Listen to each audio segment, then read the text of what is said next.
ជំរាបសួរទូរទស្សនិកជនជាទីមេត្រីស្វាគមន៍នៅក្នុងកម្មវិធីយុវវ័យថ្ងៃនេះជារៀងរាល់សប្តាហ៍ថ្ងៃសុក្រវេលាម៉ោង 10:50 នាទីជាមួយនឹងកម្មវិធីយុវវ័យថ្ងៃនេះតែងតែមកបម្រើអារម្មណ៍ប្រិយមិត្តទូរទស្សនិកជនតាមរយៈការទស្សនានិងពិភាក្សាទៅលើបទយកាហើយបទយកានីមួយៗគឺផលិតទៅដោយក្រុមអ្នកយកព័ត៌មានវ័យក្មេងដែលមានអាយុ16ទៅដល់22ឆ្នាំហើយសប្តាហ៍នេះដែរគឺយើងបានពិភាក្សាទៅលើប្រធានបទការបរិច្ចាគឈាមដែលមានការចូលរួមពីវាគ្មិនជំនាញមកបកស្រាយនៅរាល់ចម្ងល់របស់ទូរទស្សនិកជននិងយុវវ័យផងដែរហើយនៅពេលនេះសូមជួបជាមួយនឹងវាគ្មិនរបស់យើងតែម្ដងជំរាបសួរជំរាបសួរបាទជំរាបសួរទៅខាងលោកវិជ្ជបណ្ឌិតថាតើមុននឹងបរិច្ចាគឈាមយើងត្រូវមានលក្ខខណ្ឌអ្វីខ្លះទើបអាចផ្ដល់ឈាមបានបាទគឺពាក់ព័ន្ធជាមួយនឹងរឿងផ្ដល់ឈាមនេះគឺបងប្អូនយុវជនឬក៏ប្រជាជនទាំងអស់ហ្នឹងគឺឲ្យតែគាត់មានសុខភាពល្អទីមួយគាត់មានសុខភាពល្អគឺគាត់អាចនឹងចូលរួមទៅក្នុងការបរិច្ចាគឈាមបានហើយមជ្ឈមណ្ឌលផ្ដល់ឈាមហ្នឹងគ្រាន់តែមានលក្ខខណ្ឌមួយចំនួនដើម្បីកំណត់ដូចជាបងប្អូនដែលមានអាយុចាប់ពី17ឆ្នាំឡើងរហូតដល់60ឆ្នាំគឺអាចចូលរួមធ្វើការបរិច្ចាគឈាមប៉ុន្តែចំណុចសំខាន់មួយដែលខ្ញុំបានលើកឡើងអ្វីមិញហ្នឹងគឺសុខភាពល្អទីមួយសុខភាពល្អហើយគាត់មានអាយុចាប់ពី17ឆ្នាំរហូតដល់60ឆ្នាំគឺគាត់អាចចូលរួមបានគាត់ត្រូវមានទម្ងន់ខ្លួនចាប់ពី45គីឡូក្រាមឡើងទៅទើបអាចចូលរួមនៅក្នុងការបរិច្ចាគឈាមបានហើយក្រៅពីនេះគឺគ្រូពេទ្យនឹងធ្វើការពិនិត្យអំពីសុខភាពរបស់គាត់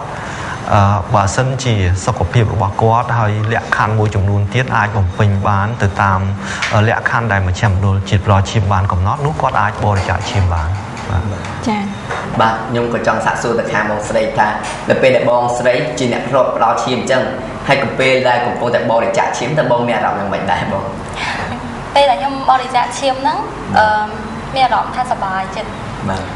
បៀបថាយើងបានរបៀបធ្វើកិច្ចការមួយដែលជួយសង្គមបាទបើអញ្ចឹងភាពសប្បាយចិត្តរបស់ខ្ញុំហ្នឹងមិនមែនហើយបាត់ភ្លាមទេគឺវានៅនឹងរបៀបវានៅក្នុងចិត្តយ៉ាងដល់ពេលយើងផ្ដល់ឈាមបន្តអញ្ចឹងទៅភាពសប្បាយចិត្តហ្នឹងវាតែតែមានមកវិញចាមិនអញ្ចឹងមានអារម្មណ៍ថារបៀបស្រាលខ្លួនរបៀបយើងធ្វើអ្វីបានជួយដល់គេអញ្ចឹងណាចាបន្ទាប់ពីស្ដាប់ការបកស្រាយរបស់វាគ្មិនរួចមកនៅពេលនេះសូមអញ្ជើញប្រិមិត្តទូរទស្សនិកជនក៏ដូចជាយុវវ័យទៅទស្សនានៅបទយកការរបស់យើងដូចតទៅជារៀងរាល់ឆ្នាំជាង30000ប្រកបានយកចេញពីមជ្ឈមណ្ឌលជាតិផ្ដល់ឈាមដើម្បីជួយសង្គ្រោះអ្នកជំងឺបាត់បង់ឈាមដែលបណ្ដាលមកពីគ្រោះថ្នាក់ចរាចរណ៍ស្ត្រីបាត់បង់ឈាមពេលសម្រាលកូនការហូរឈាមក្នុងក្រពះពោះវៀនកង្វះជាតិដែកឬ B12 មជ្ឈមណ្ឌលជាតិផ្ដល់ឈាមមានទីតាំងស្ថិតនៅក្នុងបរិវេណមន្ទីរពេទ្យព្រះអង្គឌូងចម្ងាយ200ម៉ែត្រខាងត្បូងវត្តភ្នំហើយនិយាយទៅគឺមជ្ឈមណ្ឌលជាតិផ្ដល់ឈាមរបស់យើងគឺមានដំណើរការតាំងពីក្រោយថ្ងៃរំដោះ7មករា1979ប៉ុន្តែការរៀបចំជាមជ្ឈមណ្ឌលជាតិនេះគឺថាចាប់ផ្ដើមពីឆ្នាំ1992នៅឆ្នាំ1901លោកវិជ្ជបណ្ឌិត Kalen Stanner បានរកឃើញថាឈាមក្នុងខ្លួនមនុស្សមាន4ក្រុមគឺក្រុម A B AB និង O បរិមាណឈាមក្នុងខ្លួនមនុស្សជាមធ្យមមានចំនួន 3.5 លីត្រទៅ 5 លីត្រចំពោះមនុស្សពេញវ័យក្នុងករណីដែលបាត់បង់ឈាមលើសពី 30% ឬ 1 លីត្រកន្លះអាចបណ្ដាលឲ្យមានគ្រោះថ្នាក់ដល់ជីវិតតាមគោលការណ៍នៃការធ្វើអំណោយឈាមបានកំណត់ថាគោលការណ៍នៃការធ្វើអំណោយឈាមគឺមនុស្សទាំងពីរភេទគឺថាទាំងបុរសទាំងស្ត្រីហ្នឹងគឺដែលមានអាយុពី17ឆ្នាំរហូតដល់60ឆ្នាំហើយអ្នកដែលមានសុខភាពល្អមិនមានជំងឺប្រចាំកាយមិនមានប្រវត្តិជំងឺឆ្លងធ្ងន់ធ្ងរ ហើយជាពិសេសទៀតគឺអ្នកដែលមិនប្រឈមមុខជាមួយនឹងការចម្លងនៅមេរោគឆ្លងផ្សេងៗហើយចំពោះមនុស្សពេញវ័យម្នាក់ដែលមានសុខភាពល្អហ្នឹងគឺគាត់អាចធ្វើការបរិច្ចាគឈាមគឺចំពោះបរិសុទ្ធបាន4ដងក្នុងមួយឆ្នាំគឺបានន័យថាក្នុងរយៈពេល3ខែគាត់អាចធ្វើអំណោយឈាមម្ដងហើយចំពោះស្ត្រីវិញគឺរៀងរាល់4ខែម្ដងបានន័យថា3ដងក្នុងមួយឆ្នាំ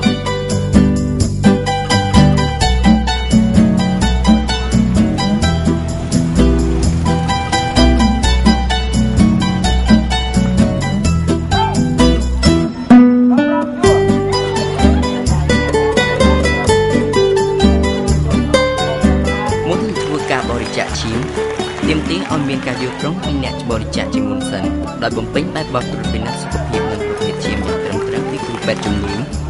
ដើម្បីធានានូវសុវត្ថិភាពឈាមដែលទទួលបានពីសប្បុរសជនត្រូវបានចែកចាយទៅគ្រប់មន្ទីរពេទ្យរដ្ឋក៏ដូចជាមន្ទីរពេទ្យឯកជនហើយមិនតម្រូវឲ្យមានការបង់ប្រាក់កម្រៃឬសេវាអ្វីឡើយព្រោះអ្វីជាអ្នកបរិច្ចាគឈាមសំខាន់បំផុតព្រោះអ្វីរបស់ពួកគេកំពុងស្ថិតក្នុងការលូតលាស់និងមានរាងកាយសុខភាពរឹងមាំយ៉ាងណាមិញការបរិច្ចាគឈាមមិនធ្វើឲ្យប៉ះពាល់ដល់សុខភាពនិងគ្រោះថ្នាក់ដល់ជីវិតឡើយចំពោះចំនួនឈាមដែលយើងទទួលយកពីអ្នកដែលផ្ដល់ម្នាក់វិញមានចំណុះ350មីលីលីត្រហើយចំណុះនេះគឺបើយើងគិតជាមួយនឹងចំនួនឈាមដែលមាននៅក្នុងខ្លួនយើងគឺជាបរិមាណមួយដែលតិចតួចបំផុតមិនដល់ 10% នៃឈាមដែលយើងមានទេដូច្នេះវាតិចជាងកម្រិតដែលអាចនឹងបង្កឲ្យមានផលប៉ះពាល់នឹងឆ្ងាយហើយទី2ទៀតគឺឈាមរបស់យើងវាមានការផលិតមានការកកើតមកវិញដោយសារខួរឆ្អឹងរបស់យើងជាអ្នកផលិតក្របឈាមមកវិញដូច្នេះគឺការបាត់បង់នោះគឺមិនមានយូរទេគឺថាបាត់បង់ក្នុងរយៈពេលប្រហែលតែ 2-3 សប្តាហ៍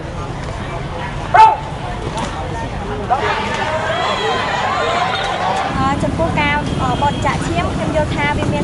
ប្រយោជន៍សម្រាប់សង្គមជាតិយើងតែបន្ថយនៅអត្រាមរណៈដែលចំពោះអ្នកដែលបាត់បង់ឈាមដោយការគ្រោះថ្នាក់ចរាចរណ៍ស្ត្រីឆ្លងទន្លេខ្វះឈាមនិងកុមារដែលមានជំងឺគ្រុនឈាមនិងគ្រុនចាញ់តាមកំណត់ទៅថាការផ្ដល់ឈាមវាល្អ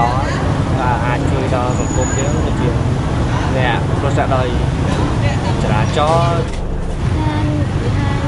ចូលអស្ធានបរិច្ចាគឈាមផងខ្ញុំយល់ថាការបរិច្ចាគឈាមអាចផ្ដល់ឲ្យទៅមន្ទីរពេទ្យដែលអាចត្រូវការឈាមជាបន្ទាន់ឬកុមារដែលខ្វះឈាមដោយជំងឺគ្រុនឈាមគ្រុនចាញ់ហើយនឹងគ្រោះថ្នាក់ចរាចរណ៍ជាដើមការផ្ដល់ឈាមគឺជាសកម្មភាពមនុស្សធម៌ជាកាយវិការដ៏ប្រពៃដែលបង្ហាញពីសាមគ្គីភាពនិងការទំនួលខុសត្រូវដ៏ខ្ពស់ក្នុងការរួមចំណែកសង្គមជាតិដែលអ្នកអាចធ្វើបាន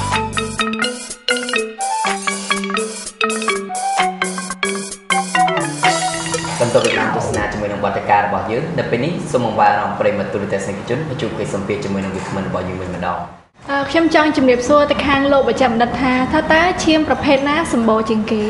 បាទនៅក្នុងចំណោមប្រជាជនយើងគឺឈាមដែលសម្បូរជាងគេគឺក្រុមឈាមអូ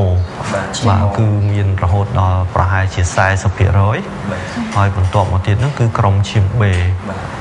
ក្រុមឈាម B ហើយបន្ទាប់មកតែមានត្រឹម 35% អីប៉ុណ្ណឹងហើយក្រុមឈាមA គឺមានប្រហែលជា 20% ជាងចំណែកក្រុមឈាម AB គឺជាក្រុមឈាមដែលកម្រជាងគេបាទមួយទៀតគឺខ្ញុំចង់ជំរាបសួរទៅខាងលោកបច្ចេកបណ្ឌិតថាតើយុទ្ធនាការនៃការផ្ដល់ឈាមធ្វើឡើងនៅកន្លែងណាខ្លះហើយជារៀងរាល់ខែឬក៏យ៉ាងណាបាទគឺមជ្ឈមណ្ឌលជាតិផ្ដល់ឈាមមានផែនការប្រចាំឆ្នាំរបស់ខ្លួនជាប្រចាំគឺបានន័យថាក្នុងមួយឆ្នាំគឺយើងមានផែនការចុះទៅទទួលយកអំណោយឈាមហ្នឹងនៅតាមដូចជាសាលារៀនដូចជានៅវិទ្យាល័យបាទនៅមហាវិទ្យាល័យនៅវិទ្យាស្ថានសាលាបណ្ដុះបណ្ដាវិជ្ជាជីវៈឬសហគមន៍ដូចជាសហគមន៍ខាងផ្នែកគ្រឹះសាសនាឬក៏ពុទ្ធសាសនាជាដើមដូចយើងទៅវត្តអារាមដូច្នេះយើងមានកម្មវិធីរបស់យើងជាប្រចាំឆ្នាំចាសូមសួរទៅខាងបងវិញតើហេតុអ្វីបានជាបងស្ម័គ្រចិត្តផ្ដល់ឈាមចាខ្ញុំស្ម័គ្រចិត្តផ្ដល់ឈាមហ្នឹងពីព្រោះខ្ញុំគិតថាការផ្ដល់ឈាមហ្នឹងគឺជាអំពើល្អមួយអំពើមានប្រយោជន៍មួយនិងមិនប៉ះពាល់ដល់សុខភាព អំពើល្អហ្នឹងមានថាយើងផ្ដល់ឈាមទៅដល់យើងមិនចង់ទទួលបានការតបស្នងមកវិញគឺយើងផ្ដល់ដើម្បីជួយហើយយើងអត់ដឹងថាឈាមហ្នឹងទៅលើណាគេយើងគ្រាន់តែយើងចង់ជួយដូច្នេះគឺជាអំពើល្អមួយអំពើមានប្រយោជន៍គឺយើងអាចជួយសង្គ្រោះជីវិតមនុស្សចាជួយសង្គមហ្នឹងហើយជាជាងយើងទៅប្រព្រឹត្តអំពើរបៀបដើរលេងឬក៏ហ្នឹងហើយអត់ប្រយោជន៍អីចឹងណាជាជាងធ្វើអំពើទាំងអស់ហ្នឹងណាដូច្នេះយើងសុខចិត្តមកផ្ដល់ឈាមវិញយើងបានជួយមនុស្សហងហើយសំខាន់វាអត់ប៉ះពាល់ដល់សុខភាពទៀតចាចំណុចទាំងអស់ហ្នឹងហើយចាំបងអាចជម្រាបបានទេថាតាំងពីបងធ្លាប់ផ្ដល់ឈាមមកតើបងផ្ដល់ឈាមបានប្រមាណដងហើយចាខ្ញុំបានផ្ដល់ឈាម9ដងបាទ9ដងច្រើនមែនទេពេលនេះដែរគឺយើងទុកឱកាសទៅដល់មិត្តយុវវ័យក្នុងការសាកសួរទៅដល់វាគ្មិនរបស់យើងដែលតេតទៅនឹងធានបត់ក្នុងសប្តាហ៍នេះផងដែរនៅពេលដែលគាត់ផ្ដល់ឈាមហើយតើគាត់ត្រូវបរិភោគអាហារអីខ្លះដើម្បីធ្វើឲ្យគាត់មានសុខភាពដូចដើមបាទសូមអរគុណ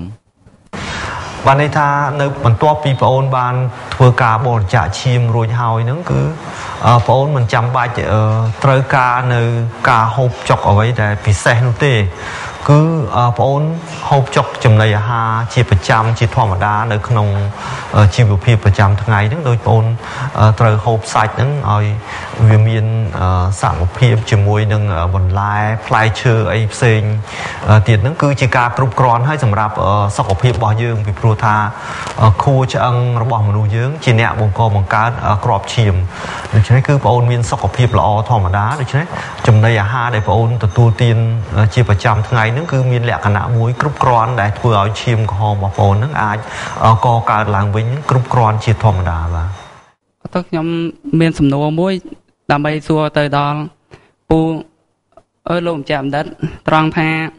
បើជំនះហ្នឹងគាត់ធ្លាប់បរិច្ចាគឈាមម្ដងរួចមកហើយរយៈពេលណាដែលគាត់អាចបរិច្ចាគឈាមម្ដងទៀតបានបាទបន្ទាប់ពីបងអូនបានផ្ដល់ឈាមលើកទី1ហើយហ្នឹងគឺបងអូនអាចធ្វើការបរិច្ចាគឈាមហ្នឹងលើកក្រោយទៀតបាននៅក្នុងរយៈពេល3ខែក្រោយហើយចំពោះស្ត្រីវិញគឺ4ខែដូច្នេះគឺក្នុងមួយឆ្នាំបងអូនអាចផ្ដល់បរិច្ចាគឈាមហ្នឹងបាន3ដងហើយចំពោះស្ត្រីអាចរហូតដល់4ដងក្នុងមួយឆ្នាំដូច្នេះគឺអ្នកសប្បុរសជនដែលបានបរិច្ចាគឈាមទៀងទាត់ហ្នឹងគឺគាត់បានបរិច្ចាគឈាមរហូតទៅដល់រាប់រយដងឯណោះបាទហើយនៅជាក់ស្ដែងនៅក្នុងប្រទេសយើងក្នុងពេលបច្ចុប្បន្នហ្នឹងគឺ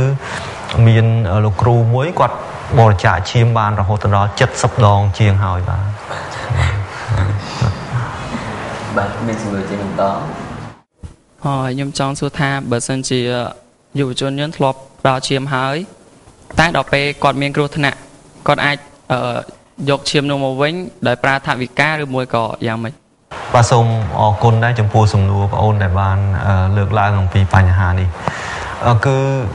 សប្តាហ៍ថ្ងៃនេះគឺក្រសួងសុខាភិបាលគឺតែមានមជ្ឈមណ្ឌលជាផ្ដល់ឈាមហ្នឹងដែលជាអ្នកគិតគូរអំពីបញ្ហាឈាមអំពីអំណោយឈាមហ្នឹងធ្វើម៉េចឲ្យមានអំណោយឈាមពីក្នុងចំណោមប្រជាជនយើងពីក្នុងចំណោមយុវជន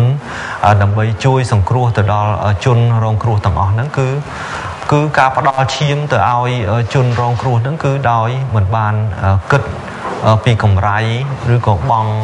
ថ្លៃសេវាអ្វីនោះឡើយទេនៅឡើយទេបាទចំពោះបងប្អូនឬក៏បងប្អូនប្រជាពលរដ្ឋដែលធ្លាប់បានធ្វើអំណោយឈាមនោះគឺរឹតតែមានអត្ថិភាពទៅទៀតនៅក្នុងការទទួលអំណោយឈាមហ្នឹងពីមជ្ឈមណ្ឌលផ្ដល់ឈាមឬក៏នៅតាមមន្ទីរពេទ្យហ្នឹងដូច្នេះគឺបញ្ហានេះគឺមជ្ឈមណ្ឌលផ្ដល់ឈាមនឹងខិតខំប្រឹងប្រែងធ្វើការងារនេះឲ្យខ្លាំងក្លាបន្ថែមទៀតដើម្បីឲ្យបងប្អូនប្រជាជនយើងទាំងអស់ហ្នឹងមានទំនុកចិត្តនៅក្នុងសេវាកម្មផ្ដល់ឈាមពីព្រោះថាបងប្អូនឬក៏បងប្អូនប្រជាពលរដ្ឋហ្នឹងផ្ដល់ឈាមគឺដើម្បីជួយសង្គ្រោះជីវិតជនរងគ្រោះទាំងអស់គ្នាដូច្នេះគឺយើងនឹងធ្វើឲ្យមានទំនុកចិត្តរវាងអ្នកផ្ដល់ឈាមហើយនឹងប្រជាជនយើងហើយនឹងការប្រើប្រាស់ឈាមបាទចំពោះប្រភេទឈាមហ្នឹងគឺយើងមានឈាម4ប្រភេទឧទាហរណ៍ថាអ្នកជំងឺគឺមានប្រភេទឈាម AB តែយើងអាចយកប្រភេទឈាម A ឬក៏ប្រភេទឈាម B ដែលខុសពីប្រភេទឈាមរបស់អ្នកជំងឺទៅបញ្ចូលបាន bà chấm pu nè chủng ngư đại miền chimประเภท ក្រុម AB ហ្នឹងគឺគាត់អាចទទួលបានឈាមបាទនេះថាគាត់ជាអ្នកទទួលជាសកលដូច្នេះគឺគាត់អាចទទួលក្របឈាមក្រហមហ្នឹងពីក្រុមគ្រប់ក្រុមផ្សេងទៀតបានប៉ុន្តែនៅក្នុងពេលបច្ចុប្បន្ននេះគឺការប្រើប្រាស់ឈាមដើម្បីឲ្យបានត្រឹមត្រូវហ្នឹងគឺចាំបំបាច់បំផុតគឺយើងត្រូវការឈាមដែលមានក្រុមដូចគ្នាដើម្បីដាក់បញ្ចូលទៅឲ្យគាត់ដើម្បីជៀសវាងនៅហេតុការណ៍អ្វីផ្សេងដែលអាចកើតមាននៅក្នុងពេលក្រោយបាទចា៎គឺវិជ្ជាបណ្ឌិតមានយុទ្ធសាស្ត្រអ្វីក្នុងការឲ្យមិត្តយុវវ័យរបស់យើងដូចជាមនុស្សទាំងអស់មានការផ្ដល់ឈាមដោយស្ម័គ្រចិត្តដោយមិនមានការភ័យខ្លាចជំនួសអាចដូចជាថាសម្ដីជំរុញអ្វីបាទអរគុណចំពោះសំណួរបងអូនលើកឡើងអំពីបញ្ហានេះគឺក្នុងនាមមជ្ឈមណ្ឌលជាតិផ្ដល់ឈាមនៃក្រសួងសុខាភិបាលហ្នឹងគឺយើងត្រូវតែធ្វើយ៉ាងណាឲ្យបងប្អូនប្រជាពលរដ្ឋជាពិសេសគឺស្ទាប់យុវជនហ្នឹងគឺមានទំនុកចិត្តមកលើសេវាកម្មផ្ដល់ឈាមរបស់យើងដូច្នេះនៅពេលដែលបងប្អូនមានទំនុកចិត្តមកលើសេវាកម្មផ្ដល់ឈាមហ្នឹងគឺការទំនុកចិត្តថានៅពេលដែលជនណាមួយនៅពេលដែលបងប្អូនរបស់បងប្អូនមានជំងឺឬអ្នកណាក៏ដោយមានជំងឺសម្រាប់ព្យាបាលនៅក្នុងមន្ទីរពេទ្យហើយដែលត្រូវការចាក់បញ្ចូលឈាមហ្នឹងគាត់នឹងទទួលបានអំណោយឈាមដែលផ្ដល់ដោយស្ម័គ្រចិត្តហ្នឹងទៅជួយសង្គ្រោះគាត់បានទាន់ពេលវេលាខ្ញុំឃើញថាចំណុចនេះមួយបើសិនជាបងប្អូនយល់ហើយមានទំនុកចិត្តទៅលើសេវាកម្មរបៀបនេះគឺបងប្អូនប្រជាជនយើងទាំងអស់គ្នានឹងចូលរួមធ្វើការបរិច្ចាគឈាមហើយយើងនឹងលុបបំបាត់ចោលនៅភាពខ្វះខាតដែលថាយើងមិនមានឈាមគ្រប់គ្រាន់ហើយដែលមានបញ្ហាអសកម្មអីផ្សេងហ្នឹងវានឹងរលុបបាត់បាទដូច្នេះគឺការខិតខំប្រឹងប្រែងហ្នឹងគឺមជ្ឈមណ្ឌលរបស់យើងត្រូវធ្វើការងារនេះហើយនឹងមានការចូលរួមពីយុវជនជាពិសេសគឺយុវជនបាទគឺជាសំខាន់បាទចា៎តើលោកវិជ្ជបណ្ឌិតក៏ដូចជាបងស្រីមានពាក្យពេចន៍អ្វីផ្ដាំផ្ញើទៅដល់ទូរទស្សនិកជនដែលកំពុងទស្សនានៅតាមគេហដ្ឋានក៏ដូចជាយុវវ័យរបស់យើងដែលទស្សនាទីផ្ទាល់ផងដែរខ្ញុំសូមផ្ដាំផ្ញើដល់ទស្សនិកជនពិសេសយុវវ័យឲ្យចូលរួមចំណែកក្នុងការផ្ដល់ឈាមដោយស្ម័គ្រចិត្តពីព្រោះអានេះគឺយើងធ្វើបានទាំងអស់គ្នាចា៎លោកវិជ្ជបណ្ឌិតបាទហើយចំពោះខ្ញុំបាទវិញគឺខ្ញុំមានសេចក្តីសោមនស្សរីករាយណាស់ដោយសារបានចូលរួមនៅក្នុងកម្មវិធីយុវជនថ្ងៃនេះហើយខ្ញុំសូមអំពាវនាវទៅដល់បងប្អូនប្រជាពលរដ្ឋយើងទាំងអស់ហើយជាពិសេសគឺយុវជនហ្នឹងឲ្យចូលរួមបន្ថែមទៀតនៅក្នុងការបរិច្ចាគឈាមនេះពីព្រោះថានៅក្នុងប្រធានបទនៃទិវាពិភពលោក14មិថុនាឆ្នាំនេះហ្នឹងក៏ផ្ដោតជាសំខាន់ហ្នឹងទៅលើយុវជនដែរគឺគេមានប្រធានបទមួយថាអ្នកផ្ដល់ឈាមយុវវ័យហើយនឹងមានពាក្យស្លោកថាឈាមថ្មីសម្រាប់ពិភពលោកដូច្នេះគឺពាក្យស្លោកនិងប្រធានបទនិងពាក្យស្លោកនោះគឺមានន័យជាសំខាន់ដែលផ្ដោតទៅលើយុវជនរបស់យើងហើយនៅក្នុងប្រទេសនីមួយនៅក្នុងពិភពលោកហ្នឹងគឺអំណោយឈាមដែលភាគច្រើនហ្នឹងគឺបានមកអំពីយុវជនរបស់យើងទាំងអស់គ្នាដូច្នេះគឺនៅពេលនេះខ្ញុំសូមអំពាវនាវឲ្យបងប្អូនទាំងអស់ដែលជាយុវជនហ្នឹងចូលរួមបន្ថែមទៀតនៅក្នុងការបរិច្ចាគឈាមហ្នឹងដើម្បីជួយសង្គ្រោះជីវិតបងប្អូនប្រជាជនយើងទាំងអស់គ្នាផងដែរជាចុងក្រោយនេះសូមអរគុណទៅដល់វាគ្មិនទាំងពីរដែលបានចំណាយពេលវេលាដ៏មានតម្លៃក្នុងការចូលរួមជាមួយនឹងកម្មវិធីរបស់យើងហើយសូមអរគុណទៅដល់ប្រិយមិត្តទូរទស្សនិកជនដែលបានតាមដានទស្សនាជាមួយនឹងកម្មវិធីរបស់យើងផងដែរជាមួយនឹងកម្មវិធីយុវវ័យថ្ងៃនេះសូមអរគុណសូមជម្រាបលាជួបគ្នានៅថ្ងៃសុក្រសប្តាហ៍ក្រោយបាទ